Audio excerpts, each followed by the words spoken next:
Sebastian, Greyhounds commander. DGP recommendation అంటే చాలా powerful అని మీ ఉద్దేశం, కానీ వాడు మీకంటే ప్రతిదానికి ఒక స్ట్రాటజీ ఉంటుంది. పావురం కోసం వల వేయాలి, చేపల కోసం గాలం వేయాలి. సింగన కోసం నా దగ్గర ఒక స్ట్రాటజీ ఉంది. విని విని విసిగిపోయాను. రిజల్ట్స్ చూపించి మాట్లాడండి. సో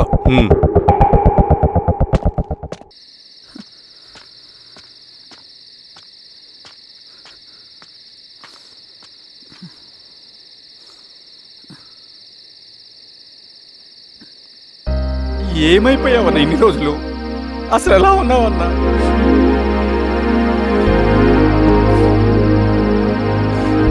కాఫీ ఇస్తావా? తెస్తాను.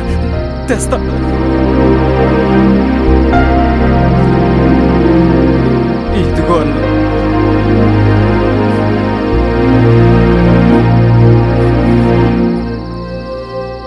అన్నా, శిరీష గారు నీకేమనేది ఇచ్చారన్నా? శిరీష నా కోసం ఇక్కడికి వచ్చిందా? అవునన్నా, చనిపోయే ముందు ఇక్కడికి వచ్చారన్నా. దేవత లాంటి మనిషి అనవసరంగా చంపేశారన్నా.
పేషెంట్ లేచాడు.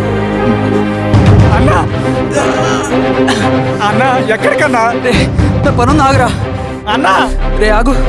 అన్నా అన్నా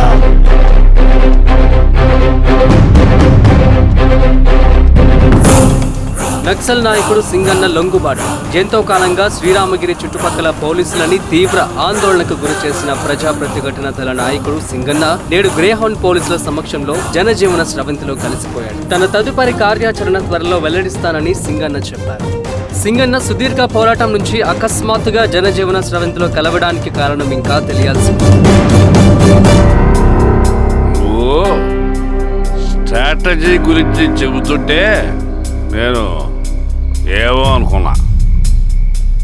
100 గొడ్లను తిన్న రాబందు గాలివానకే చచ్చిందట. ఆ గాలివాన పేరేంటి తెలుసా? సబాషియన్, సూపర్ సబాషియన్. ఒక్క సుక్క మనోళ్ళ రక్తం సిందకుండా నువ్వు అంత పెద్ద నక్సలైట్ ని పట్టుకున్నావంటే బా, నీ స్ట్రాటజీ మామూలు కదబ్బా. నాకు ఇచ్చిన కమిట్మెంట్ మాత్రం మర్చిపోద్దు సార్.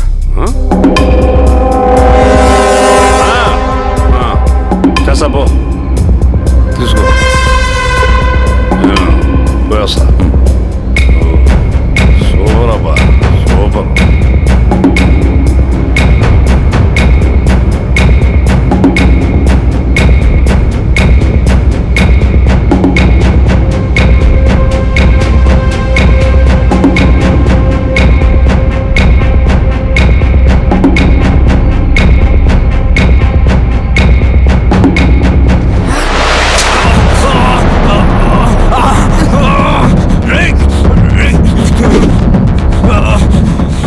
నువ్వు అన్నెక్కడా?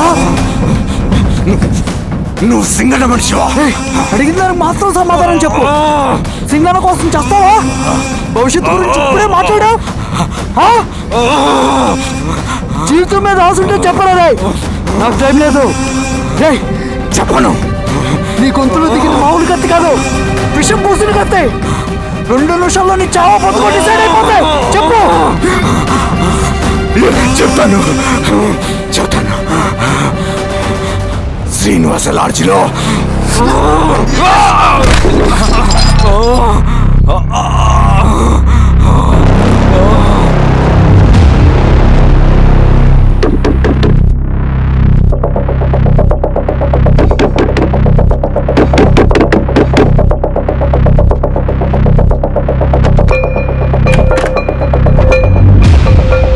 నువ్వేంటి ఇక్కడ? సర్లే, లోపల.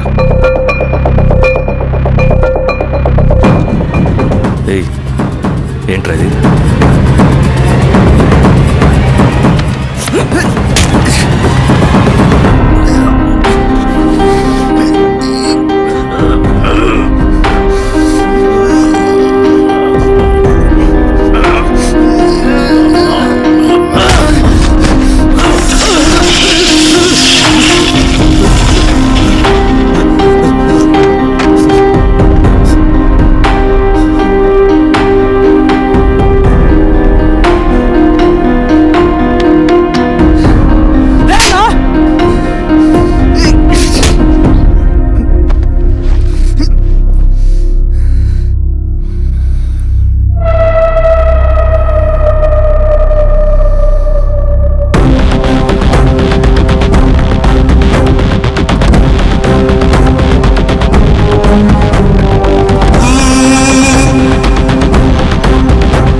రవి, ఏమైందిరా? వచ్చి కట్లిప్పు. ఏమైందిరా నీకు? కట్లిప్పు. రే, ఆ పోలీసుకు లొంగిపోవటం, ప్రెస్ మీట్లో మాట్లాడటం అంతా నిజం అనుకుంటున్నావా? రే, అవంతా ఒక స్ట్రాటజీరా. యుద్ధంలో శత్రుబలు పెరిగినప్పుడు మనం మొండిగా ఎదురెళ్ళకూడదు, లొంగిపోయినట్టు నటించాలి. అది నిజంగా లొంగిపోవటం కాదురా, శత్రువుని ఏమార్చడం. నేను అదేరా చేశాను. అది నిజం అనుకోకు. ముందు కట్లిప్పు రవి. విప్లవంలో నష్టం అన్ని వైపు నుంచి వస్తుంది. నువ్వు నేను ఇంకా మిగిలి ఉన్నాం కదా, ఇంకొక దళాన్ని నిర్మితాం, విప్లవాన్ని కొనసాగిద్దాం. ముందు కట్లిప్పురా. ఏంట్రా నువ్వు మాట్లాడిన ప్రతిసారి నాకు చప్పట్లు కొట్టాలనిపిస్తుంది అన్న. నువ్వు చెప్పేది నమ్మాలనిపిస్తుంది. ఇప్పుడు కూడా నమ్మేవాడిని కానీ ఇది ఆపుతుంది. మతం మత్తుమందు లాంటిదన్నాడు కార్ల్ మార్క్స్. కానీ అంతకన్నా పెద్ద మత్తుమందు కమ్యూనిజం. ఆ కమ్యూనిజం మత్తులో నుండి నిన్ను బయటకు తీసుకురావడానికి బలమైన సాక్ష్యం కావాలని నాకు అర్థమైంది. ఎలక్షన్ నుంచి విత్డ్రా అయ్యాక నేను నా ఫ్రెండ్ స్వప్న వాళ్ళ ఇంటికి వెళ్ళాను. రే అర్జెంట్గా 25 లక్షలు కావాలరా. Thank you.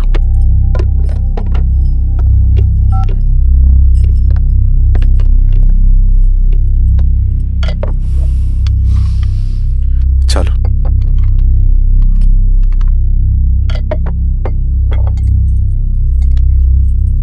చాలు. చలో అని చెప్పాను కదా, అర్థం కాదే. ఏవండి ఏవండి ఏమైంది స్వప్న? నేను గమనిస్తూనే ఉన్నాను, మీరు ప్రశాంతంగా లేరు. శిరీష, ఆయన బిజినెస్ చాలా ఇబ్బందిగా మారింది. బయట అప్పు తెచ్చి మరీ ఇన్వెస్ట్ చేశారు. వర్క్స్ అన్ని సగంలో ఆగిపోయాయి. కాంట్రాక్టర్స్కి బాగానే మిగులుతాయి కదా. ఆయన ఏదీ క్లియర్గా చెప్పరు. నేను మాట్లాడినా డబ్బులైతే నేను హెల్ప్ చేస్తాను.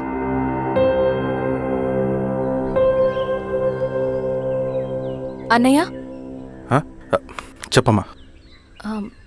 మీరు డబ్బు గురించి ఏదో ఇబ్బంది పడుతున్నారని అర్థమైంది. అవునమ్మా, ఈ ఏజెన్సీ కాంట్రాక్టర్ బతికే ఇంత ఏది సాఫీగా ఉండదు. అన్ని వైపుల నుంచి అడ్డంకులే. ప్రజల ప్రయోజనం కోసం బిల్డింగ్లు బ్రిడ్జ్లు కట్టాలి, అడ్డమైన వాళ్ళకి లంచం ఇచ్చుకోవాలి. ఇప్పుడు ఈ నక్సల్స్ ఒకళ్ళు తయారయ్యారు. నా బ్రతుక్కి పని పూర్తయ్యేదాకా ఫండ్స్ లిస్ట్ చేయరు, వీళ్ళేమో పంచాయనివ్వరు. ఏం చేయాలో అర్థం కావట్లేదు. నక్సల్సా? నక్సల్స్కి ఏంటి సంబంధం? అదే కదా సమస్య. బయట ప్రజల కోసం మేము ఉన్నామంటారు, లోపల ఎక్స్ట్రాషన్కి అలవాటు పడ్డారు. ఎవరు కరెక్ట్గా లేరమ్మా. ఎక్కడి వాళ్ళన్నయ్య? పినపాకం మండలం నక్సల్స్ 25 లక్షలు అడిగారు.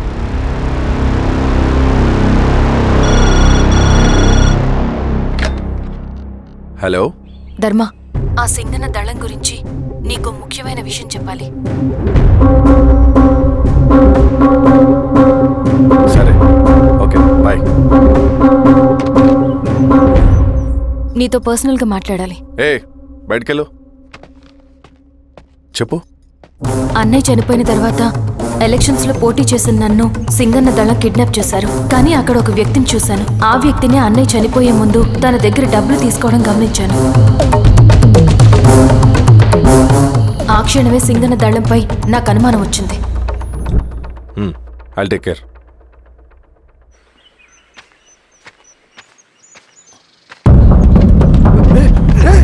భయపడదు, నేను చంద్రుడు మనుషులు. నన్నేం చేయకండి. కూర్చోబెట్టండి. మీకు కావాల్సింది దీంట్లో ఉంది.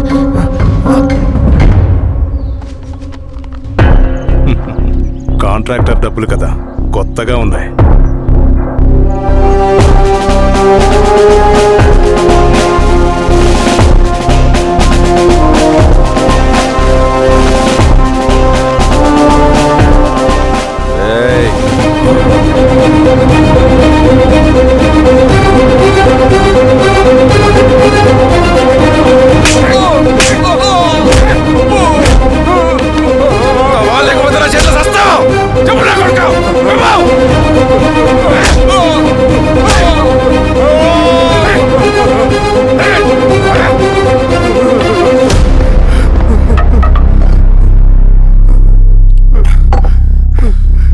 వీళ్ళ అన్న మీదున్న ప్రేమ అభిమానం ముందు మన పోలీస్ లాఠీలు ఓడిపోయాయి. చంద్రన్ ఎన్కౌంటర్ ఎలాగూ పోతాడు. కానీ విచిత్రం ఏంటంటే వాడి భార్య నర్సమ్మ, కూతురు మమత, కొడుకు నరేష్ మరో ఎన్కౌంటర్లో పోవడం చాలా బ్యాడ్ న్యూస్. చెప్పు శిరీష, ఏం చేయమంటావు? నువ్వు ఒక డెసిషన్ తీసుకున్న తర్వాత ఎవరి మాట వినవు కదా. హే దాస్ సార్, రేపు మార్నింగ్ న్యూస్ పేపర్ వద్దని చెప్పు. సరే సార్. తెలిసిన విషయం మళ్ళీ చదవాలంటే చాలా బోరింగ్. నేను చెప్తాను సార్, జరిగింది మొత్తం నేను చెప్తాను సార్. సింగన్న దగ్గర నేను 20 సంవత్సరాల నుంచి పనిచేస్తున్నాను సార్. పేదవాళ్ళ కోసం అన్న చేస్తున్న ఉద్యమంలో మేమందరం చాలా కష్టపడి పనిచేసేవాళ్ళం. కానీ ఒకరోజు నేను చెప్పినంత చెప్పి ఈశ్వర్ రెడ్డి దగ్గర 10 లక్షలు తీసుకురండి. దేనికన్నా ఇదంతా? దేనికేంటి? మొన్న ఆ కాంట్రాక్టర్ దగ్గర నుంచి, నిన్న బిల్డర్ దగ్గర నుంచి, ఈరోజు ఈశ్వర్ రెడ్డి దగ్గర నుంచి. అధికారం కోసం. డబ్బు ఉంటే అధికారం వస్తుంది, అధికారం ఉంటే డబ్బు వస్తుంది. నాకు రెండూ కావాలి. హిట్లర్ పెయింటర్ అవుదామని అకాడమీలో జాయిన్ అవ్వాలనుకున్నాడు, కానీ పనికిరాడని చెప్పి రిజెక్ట్ చేశారు. హిట్లర్ ఏం చేశాడు? నాజీ పార్టీ పెట్టి జూస్కి అగేన్స్ట్గా అందరినీ కూడగట్టి ప్రపంచాన్ని ఉనికిచ్చాడు. మొహమ్మద్ అలీ జిన్నా నేషనల్ కాంగ్రెస్ పార్టీలో ఎదగాలనుకున్నాడు, ఎప్పుడూ పట్టించుకోలేదు. ముస్లిం లీగ్ పార్టీ పెట్టి ఇండియాని రెండుగా చీల్చేశాడు. పాకిస్తాన్కి ప్రధానమంత్రి అయ్యాడు. ప్రపంచంలో ఎక్కడైనా సరే 2 కులాలు, 2 మతాలు, 2 ప్రాంతాల మధ్య చిచ్చు పెడితే చాలు, అధికారం వెతుకుంటూ మన కాళ్ళ దగ్గరకు వస్తుంది.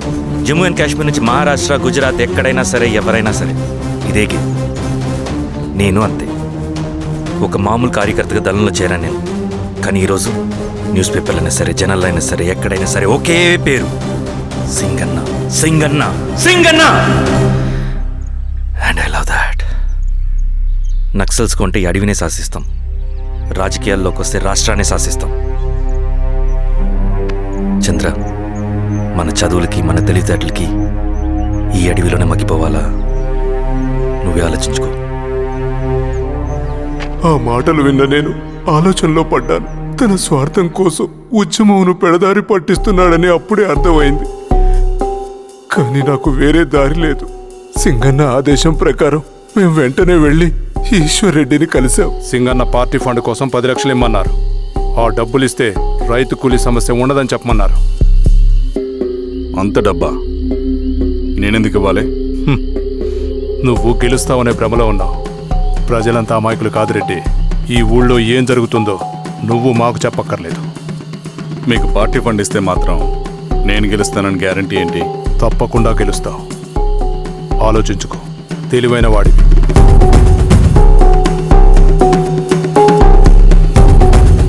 సరే.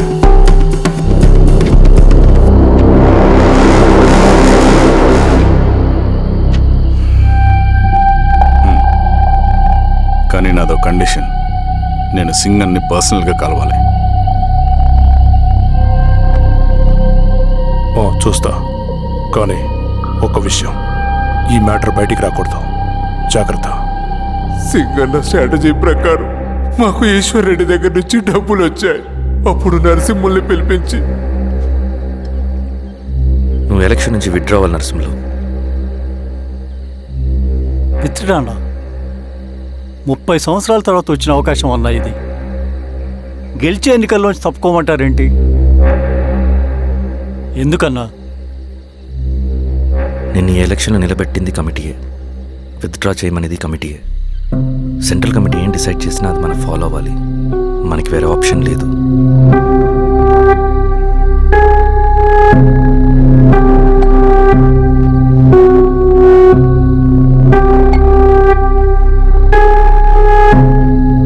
నన్ను నమ్ముకుని చాలామంది ఉన్నారన్నా.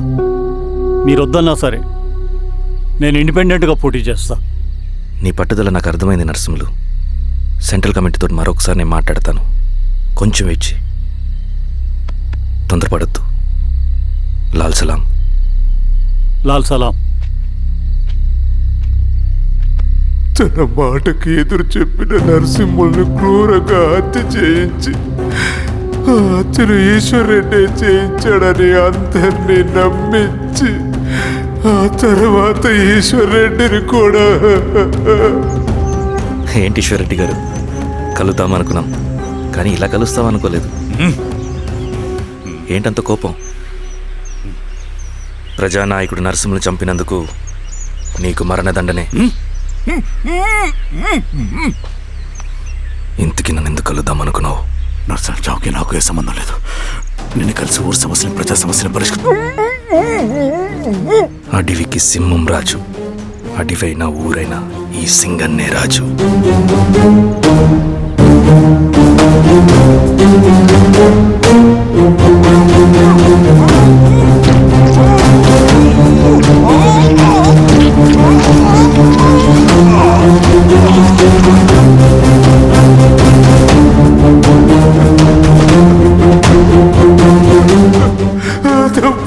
చేశావు సార్? మొత్తం సింగన్నే చేశాడు. ఇంకా చెప్పాల్సింది ఏదైనా ఉందా? శిరీష ఆ రోజే చెప్పిందన్నా.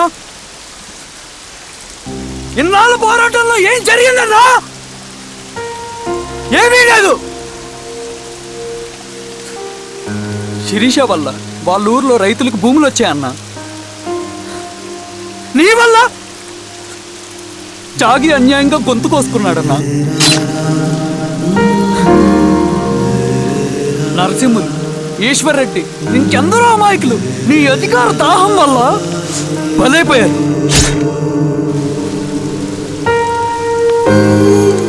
వీరస్వామి, పల్లెనప్పన్, ఇంకెంతో మంది పోలీసులు నీ కుట్రలో కాలిపోయారన్నా. ఏంటన్నా నీ వెనుకున్న పాపానికి మన దళ సభ్యులు ఎంతో మంది అమాయకులు చచ్చిపోయారు.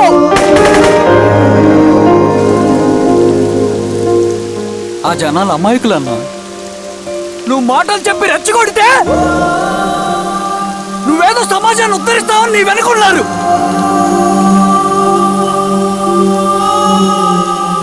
వాళ్ళకి కావాల్సింది కరప్షన్ లేని సమాజం. అది ఊరైనా అడివైనా.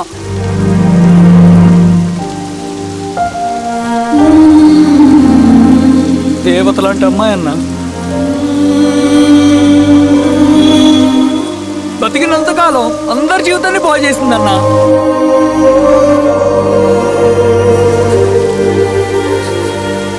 నా చేతులతో చంపించావు. నన్ను మనిషిని కాకుండా చేశావు. ఈ జెండా అడ్డు పెట్టుకుని చేస్తున్న దురాఘాతాలు, ఈ సిద్ధాంతపు ముసుగులో జరుగుతున్న హింస, దోపిడీ, మోసం అన్నీ ఆగాలి, ఆగిపోవాలి.